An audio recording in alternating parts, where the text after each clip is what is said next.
Americans are frustrated with the post office. It's unreliable and slow. The USPS has promised changes. The question is, will they work?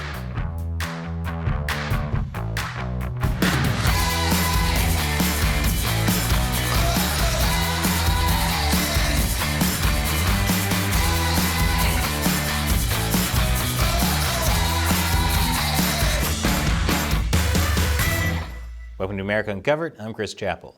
This episode is sponsored by Incogni. Dozens of companies you've probably never heard of are tracking you online. They're collecting your personal data and using it for who knows what. Incogni helps you stop them. I'll explain more at the end. So, you may be wondering why the Christmas present your Aunt Helen sent you just arrived this month. Hopefully she didn't send you a cheese sampler. And yet another scarf. You're not the only one complaining about slow mail delivery. Hating the post office is pretty much the only thing keeping us together as a country. Well, that and Cracker Barrel. Gotta love those rocking chairs. The point is, Americans are frustrated with the mail. What's the mail people say? Rain, sleet, or snow, they'll be here. Well. But when he checks his box, it's been empty. He says even before the winter weather arrived, mail delivery has been hit or miss in his neighborhood recently. I got important papers and stuff, Social Security, stuff you got to sign up for, and if you don't get it, you don't know about it. We started getting used to every other day delivery or every 3-day delivery. But for the past 2 weeks, she says she's been checking her letterbox every day to find nothing, only to get a backlog of letters on the 6th day. I've had at least 2 neighbors complain to me that, their bills came so late that by the time they mailed them back, they were overdue. Look, no one likes getting bills, but this is ridiculous. The US Postal Service, or USPS for short, has been taking a lot of heat for this. Despite bragging that it's the world's most efficient mail service back in 2012. No one really thinks of the word efficient when they think of USPS. Even if they were basically just bragging about being the best of the worst. That's like being on death row and saying, I've killed the fewest people. Good for you? During the first 3 months of 2021, 1 in 5 pieces of mail arrived late. And that's according to the Postal Service's own data. Now, if you're wondering what late means, it can range from 3 to 10 days from the time it's dropped in the mail, depending on the type of mail. Many have blamed the slower delivery times on COVID, which increased demand as more workers called in sick. But complaints about the USPS predate the pandemic by like 50 years, probably. The Inspector General for the USPS said in a 2019 report that even though infrastructure costs have been increasing and volumes are declining, the Postal Service has not met the majority of its service performance targets over the past 5 years. Well, I guess there are worse ways for mailmen to miss their target.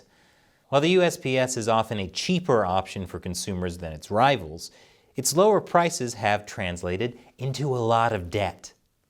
Since 2009, the Congressional Government Accountability Office has been calling its finances a high-risk concern.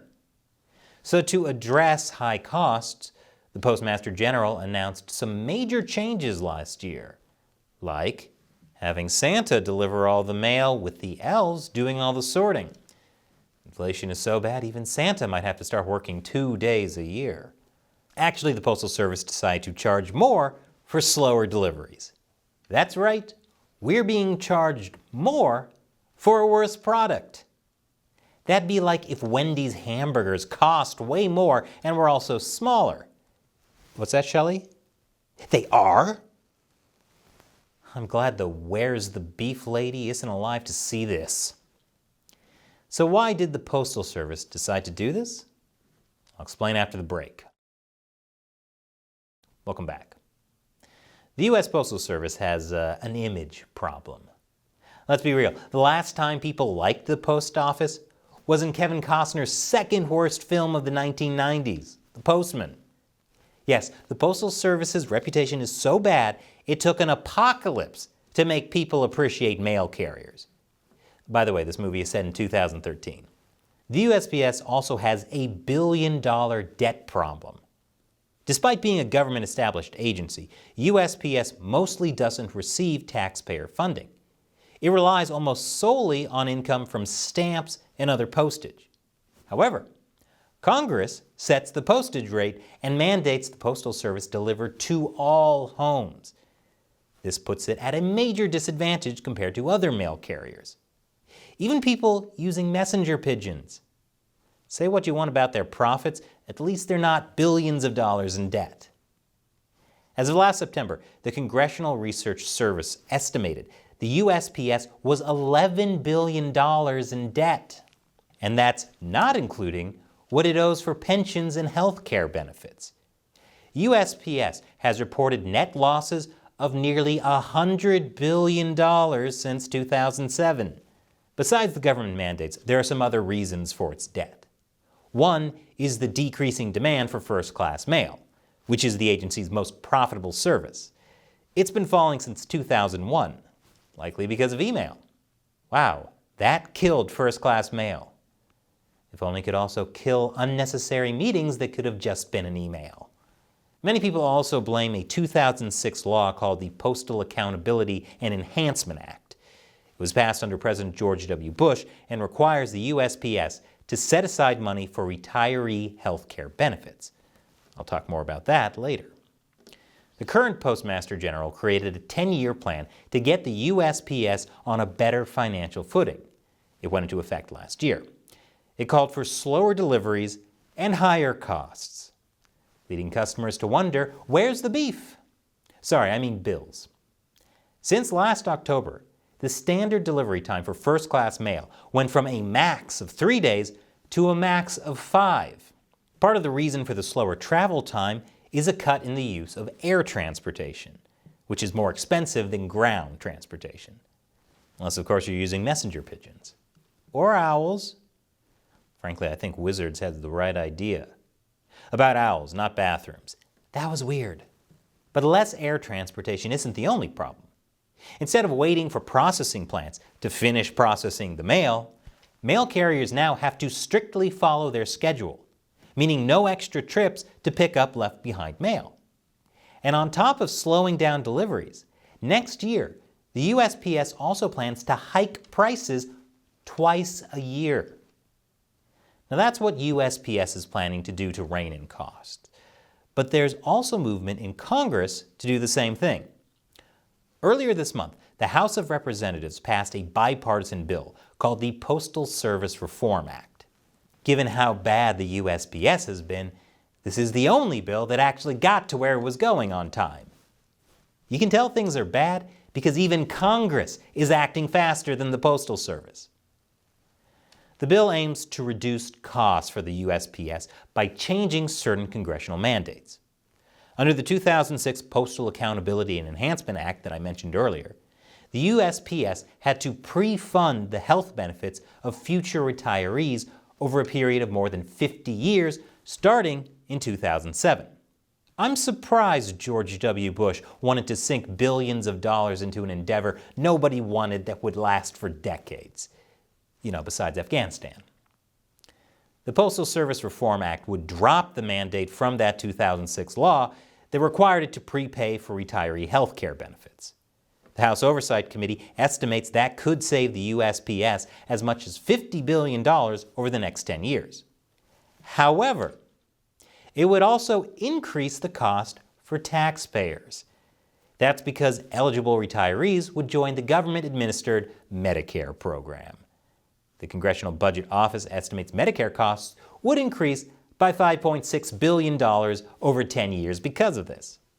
That's why some argue the USPS is just tapping into Medicare to bail itself out. The reform bill passed with support from 342 Democrats and Republicans. On the bright side, the USPS is so bad that it's even bringing Republicans and Democrats together.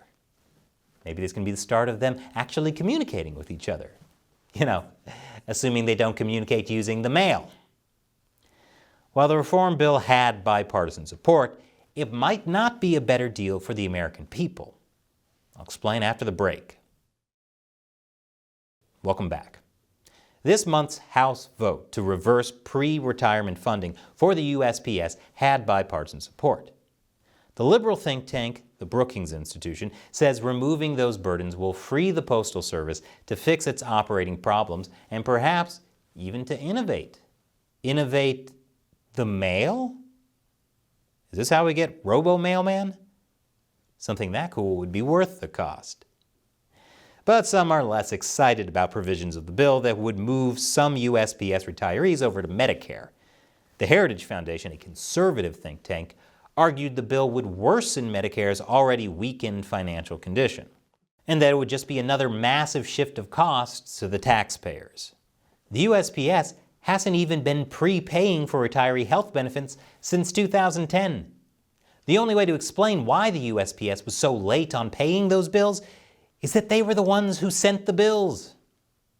So some argue lawmakers are just giving the USPS permission to quit making payments that it stopped making a decade ago. But even if the bill fixes the USPS's finances, there are a lot of things that it doesn't address. Paul Steidler is a Postal Service expert at the Lexington Institute think tank. And yes, a Postal Service expert is apparently something you can be. I know it sounds made up, like being an actuary, but anyway, Steidler says the USPS needs to do a much better job of understanding its costs so that it can price its services better. Is it just me, or does that seem like something any successful business should do? I guess we're not going to see robo-mailman anytime soon. So until these issues are addressed, I'd recommend not sending anyone cheese anytime soon. And this episode has been sponsored by Incogni. Every time you go online, there are companies trying to track your personal data. Your name, your email, your home address, your social security number, your employment history, all sorts of things. These private companies are buying it, selling it, doing who knows what with your data. When I signed up for Incogni, I discovered there were 76 data brokers that potentially had my private information. It's crazy. I've never heard of most of these companies, but they definitely have heard of me. You ever sign up for a free newsletter and then start getting tons of spam from third-party companies? I have. And even if you try to be careful, you're not safe. For example, in 2019, DoorDash was hacked, affecting more than 4 million users. Hackers were able to collect people's names, phone numbers, order histories, and even home addresses. The good news is you have a right to force private companies to delete your personal data. The bad news is it requires you to identify the specific laws that give you this power and then write individual takedown letters to each of them. That's where Incogni comes in. They have an experienced team that knows exactly how to communicate with these companies and get your data removed. They automate this process for you. So check out Incogni using the link below. The first 100 people to use code UNCOVERED will get 20% off. So protect your privacy. Go to incogni.com/uncovered and use the code UNCOVERED to get your personal data off the market. Once again, I'm Chris Chappell. Thanks for watching America Uncovered.